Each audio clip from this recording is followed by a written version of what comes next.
اعوذ باللہ من الشیطان الرجیم بسم اللہ الرحمن الرحیم وقال اللہ تعالی وقرن فی بیوتکن ولا تجربن ولا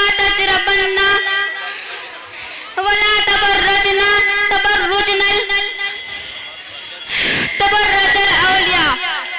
عزیز سامعین، میں نے بھی ابھی آپ لوگوں کے سامنے قرآن مجید کی ایک آیت تلاوت کی ہے جس سے آپ کو معلوم ہو گیا ہوگا کہ میرا آج کا عنوان پردہ ہے.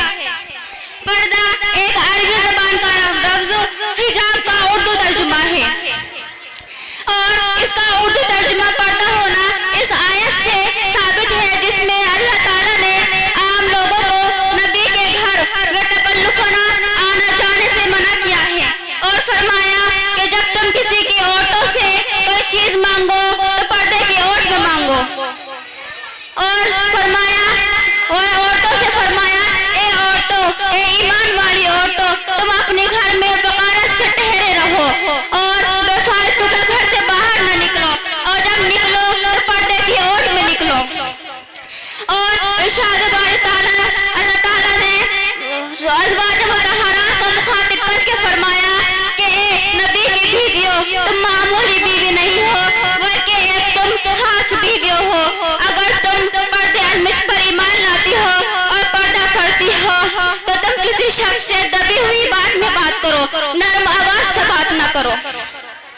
اور آپ صلی اللہ علیہ وسلم نے فرمایا کہ عورتوں کا ستر چہرہ اور ٹخنوں سمیت پیر اور کلائیوں سمیت ہاتھ کو چھوڑ کر پورا جسم پردہ ہے.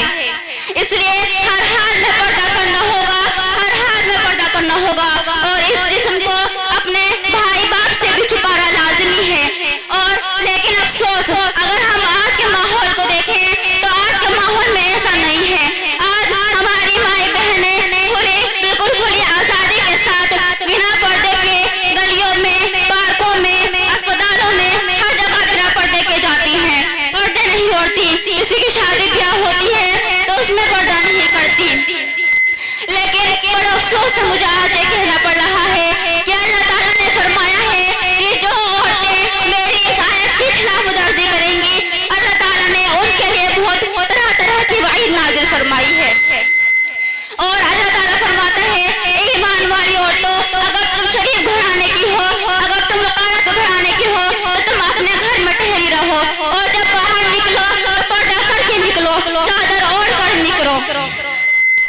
اور اللہ تعالیٰ فرماتا ہے، اور رہی حجاب کی بات، رہی پردہ کی بات، تو ہمیں اور آپ لوگوں کو ماننا ہی پڑے گا کہ پردہ اور حجاب بہت ضروری ہے. جو عورتیں شریف گھرانے کی ہوتی ہیں، جو عورتیں صحیح گھرانے کی ہوتی ہیں وہ پردہ کرتی ہیں، اور جو بغیرت اور بد تہذیب عورتیں ہوتی ہیں وہ پردہ نہیں کرتی. اللہ تعالیٰ فرماتا ہے اے عورتوں، تم پہلے کی بد تہذیب عورتوں کی طرح بے پردہ ہو کر مت پھرو، پہلے کی بد تہذیب عورتوں کی طرح اپنے جسم کی نمائش نہ کرتی پھرو.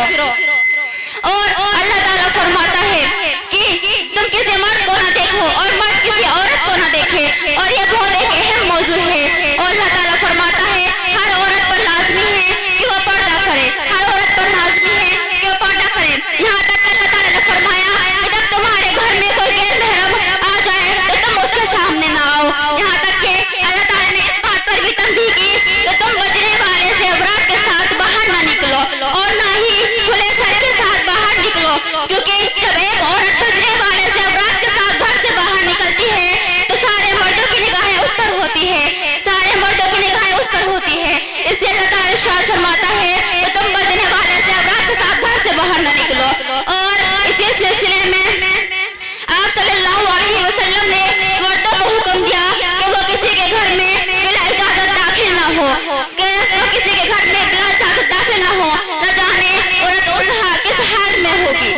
اور آپ صلی اللہ علیہ وسلم نے فرمایا کہ جب کوئی مرد کسی عورت کے گھر جائے تو پہلے 3 مرتبہ اجازت لے، اگر وہ اجازت دے دے تو ٹھیک ہے، اور اگر اجازت نہ دے تو واپس لوٹ جائے. اور اللہ تعالیٰ فرماتا ہے کہ عورتوں تم پردہ کرو، غیر محرموں سے پردہ کرو، ہر اس سے پردہ کرو جس سے شادی کرنا جائز ہے. اللہ تعالیٰ فرماتا ہے وہ بھائی اور اپنے شوہر کو